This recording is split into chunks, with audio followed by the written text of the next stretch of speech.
saya terkejut, ramai juga ya perempuan yang bawa kereta, bawa mobil di Malaysia ini. Orang kampung lihat tuh kaget semua. Perempuan bawa kereta, kaget ya. Unik juga. Ini bagus kan itu. Kita memang akan mudah menjumpai polisi tidur di Malaysia ini atau tak.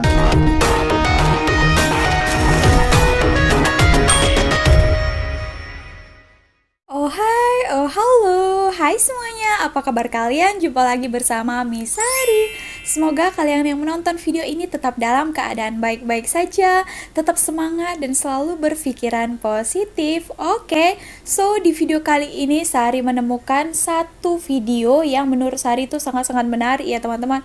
Tajuknya itu adalah hal yang tak biasa di Indonesia, tapi di Malaysia itu adalah hal yang biasa. Teman-teman, kita dengarkan dulu apa yang disampaikan oleh Bapak Guru ini ya. Bapak ini adalah seorang guru yang mengajar di Malaysia. Oke teman-teman, kira-kira apakah itu ya? So, sebelum kita dengarkan, untuk kalian yang belum subscribe channel ini, subscribe sekarang ya. Dan juga nyalakan lonceng notifikasinya. Oke teman-teman, jom kita dengarkan, nanti kita akan bahas di akhir videonya. Jom! Assalamualaikum warahmatullahi wabarakatuh dan salam sejahtera. Kembali lagi bersama saya Rusdi. Oke teman-teman, jangan lupa untuk di subscribe ya. Akunnya adalah Rusdi Syarif. Oke, nanti saya buatkan linknya di description box.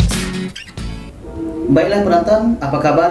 Semoga hari-hari kita semakin menyenangkan, semoga hari-hari kita semakin bahagia, rezeki kita tentunya semakin lancar dan kesehatan kita selalu membaik ya. Amin amin ya rabbal alamin.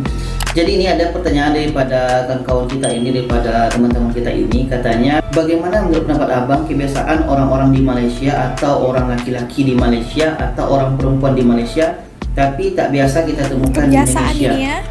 Jadi ini ya, berkenaan dengan judul ini sebenarnya sudah ramai juga ya YouTuber yang membahas ini, tapi teman-teman kita ini mereka pun mau pula saya membahasnya dalam versi saya sendiri ya. Jadi baiklah, saya akan coba membahas judul ini berdasarkan pengalaman saya di Malaysia ini.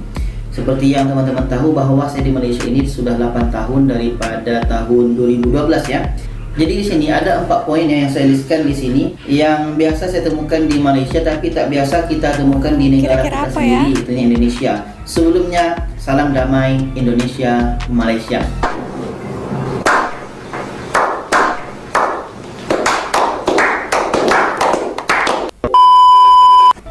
Jadi yang pertama yaitunya tentunya yang sudah banyak dibincangkan, itunya laki-laki di Malaysia ini mereka pergi pasar sendiri.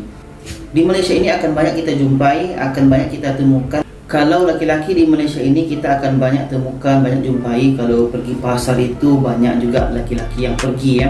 Ya, kalau di negara kita Indonesia rata-rata untuk yang pergi pasar itu banyak kaum hawa atau perempuan ya.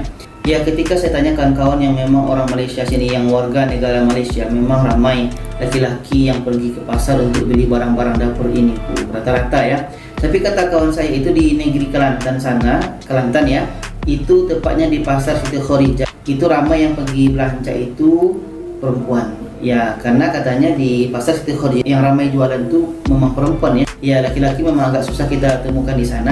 Tapi rata-rata di setiap negeri, apalagi di Selangor, Kuala Lumpur ini memang lebih banyak laki-laki akan banyak kita temukan pergi belanja barang dapur di pasar. Ya, bagi saya memang menarik. Saya sebagai seorang laki-laki memang bagi saya wajar saja kalau laki-laki pergi pasar beli barang dapur, apalagi untuk mewakilkan istri untuk pergi ke pasar ya. Tapi itulah, di Malaysia ini sangat mudah kita temukan laki-laki pergi ke pasar untuk beli barang dapur. Oke teman-teman, sebelum kita lanjut ya, Sari juga pernah bahas ini ya, lelaki pergi ke pasar. Nah ya, menurut jawaban-jawaban daripada komentar di video Sari itu, katanya kalau lelaki pergi ke pasar itu lebih cepat ya. Kalau mau beli satu barang, dia akan beli satu. Nah, sedangkan kalau perempuan, niat dari rumah akan beli satu, nah boleh 10 dia bawa balik kan. Memang macam itu ya teman-teman. Nah, kalau lelaki juga cepat dia kan, jadi dia beli satu barang langsung balik macam itu kan. Kalau perempuan kan, kalau boleh pusing-pusing satu satu pasar itu kan. Nah, itu betul ke para lelaki. Ada juga yang cakap selalu bantu ibu ya, sudah kebiasaan daripada kecil lagi seperti itu. Dan yang kedua adalah hal yang tak biasa kita temukan di Indonesia, tapi di Malaysia ini banyak kita temukan, iaitunya yang drive atau bawa mobil, bawa kereta itu adalah ramai juga perempuan di sini. Betul. Ya, awalnya ketika saya datang di Malaysia ini pun saya terkejut. Ramai juga ya perempuan yang bawa kereta, bawa mobil di Malaysia ini. Tapi lama-lama saya di Malaysia ini akhirnya terbiasa, karena kereta pun memang banyak di Malaysia ini, dan juga perempuan pun ramai yang bekerja di Malaysia ini. Dan ya, inilah yang terjadi, perempuan sangat banyak menjadi drive atau bawa kereta, bawa mobil di Malaysia ini. Saya masih teringat ketika saya nikah tahun 2018 kemarin. Jadi pada waktu 2018 itu kakak saya, sepupu karena ibu kami, emak kami adik-beradik. Jadi kakak saya ini dia bawa kereta di kampung. Orang kampung lihat tuh kaget semua. Perempuan bawa kereta, kaget ya. Ya, karena di negara kita Indonesia memang jarang atau sangat jarang lah kita temukan perempuan yang bawa kereta ini. Menarik juga. Semua orang kampung kaget. Kaget, terkejut ya. Itu yang kedua. Teman-teman, yang kedua ya, ini memang betul sekali ya. Dulu Sari juga tengok, wow, banyak juga ya perempuan di Malaysia ini yang memandu, yang drive ya. Sekali ya, kebanyakan di sini tuh kan orangnya bekerja, tak kira lelaki, perempuan juga banyak yang bekerja di Malaysia ini ya. Juga dalam satu rumah itu ada 2-3 kereta ya teman-teman. Ya, mereka di sini itu ada yang masing-masing itu mempunyai kereta sendiri, mobil sendiri. Jadi ya, husbandnya ada punya kereta, dia bawa sendiri, dan juga ada kerja sendiri, dia ada drive sendiri. Yang ketiga adalah bungkus makanan kalau tak habis. Yang satu ini bagi saya sangat unik sebenarnya, sangat unik dan sangat bagus, karena Islam pun mengajarkan kita untuk tidak mubazir ya, karena mubazir ini kan kawan syaitan.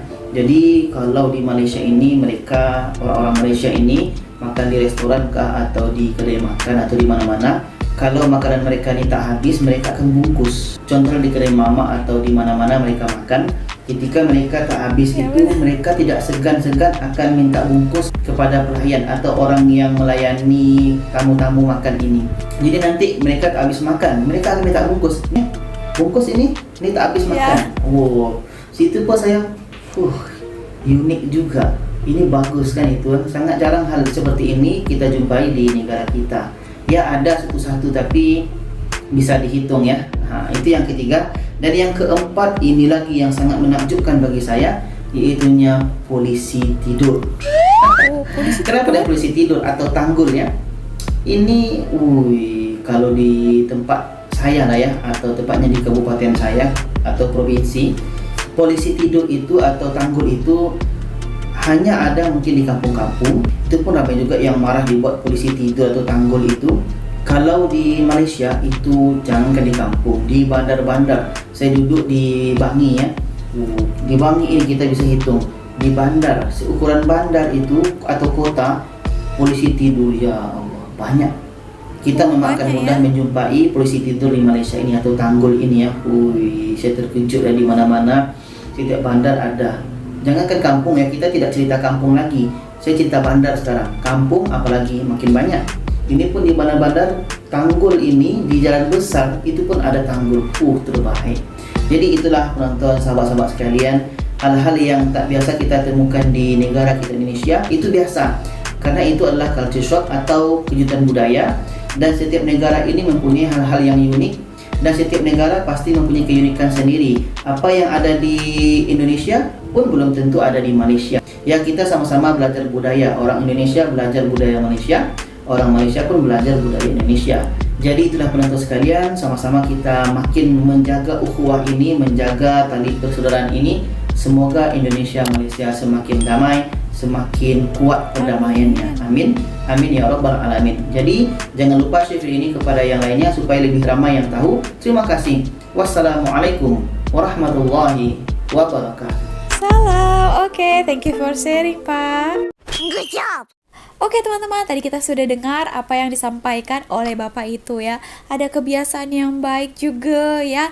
Ada hal-hal yang di Malaysia itu ada ditengoknya dan di Indonesia itu mungkin jarang dia lakukan ya. Oke teman-teman, tadi poin yang ketiga yaitu bungkus makanan kalau tak habis makan ya. Nah ini betul sekali ya, Sari juga terapkan kebiasaan ini. Nah ada baiknya juga ya kalau kita mau bungkus, kalau misalnya makanan itu masih banyak lagi ya kan, lagi untuk dimakan, boleh kita bawa balik, tidak mubazir ya kan. Kalau masih bagus lagi boleh kita panaskan, boleh kita makan ya kan, mana tahu tengah malam pun lapar juga perut kan, bolehlah kita makan ya kan. Jadi tidak mubazir teman-teman. Ya teman-teman, ada yang mengatakan seperti ini, ya kadang order makanan untuk anak-anak tapi anak-anak tak makan kan sayang.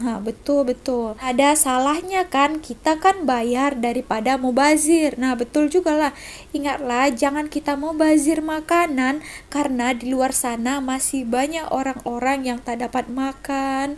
Bersyukurlah atas rezeki Allah. Betul-betul. Terakhir yang keempat, tadi kata Bapak ini di Malaysia itu dia banyak menjumpai yaitu polisi tidur. Bumbung ya. Nah di sini Sari ada menjumpai satu komentar yang agak kelakar sedikit ya. Itu adalah polisi tidur, akak ingatkan polis yang tertidur. Oke, jadi kalau di Indonesia kita panggil itu polisi tidur kan, macam bumbung macam itu kan, tapi bukan polisi yang lagi tidur ya, bukan ya teman-teman. Oke, rupanya bonggol. Oh ya, di sini namanya bonggol ya. Ya teman-teman, jadi itu ya polisi tidur. Ada lagi yang komentar, nanti takut salah paham ya. Maksud polisi tidur itu bukan polis yang lagi tidur, bukan ya. Karena ada yang komentar seperti ini ya. Senang-senang abang ini cakap polis Malaysia ramai yang tertidur. Salah, bukan ya teman-teman. Itu kalau di Indonesia kita panggil memang polisi tidur. Tak tahulah kenapa dipanggil polisi tidur. Kira-kira kenapa ya teman-teman? Sari pun tak tahu kenapa dipanggil ya itu ya. Apalagi di daerah Petali Jaya, nanti Sari buat videonya.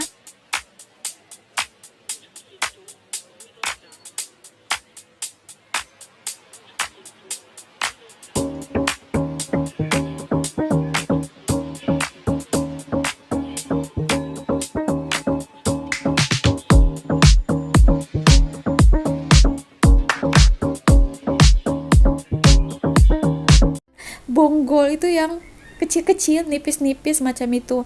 Mungkin kenapa dibuat seperti itu untuk supaya kendaraan itu tidak laju sangat kan. Jadi ya mungkin seperti itu ya. Atau kalian mungkin boleh jawab ya, kenapa banyak polis tidur ataupun bonggol ya teman-teman kalau di Malaysia. Jawab juga untuk teman-teman Malaysia yang lebih paham ya. So segitu aja video kali ini. Terima kasih telah menonton. Jangan lupa untuk klik tombol like-nya, subscribe, dan juga nyalakan lonceng notifikasinya. So thank you. See you on my next video. Bye.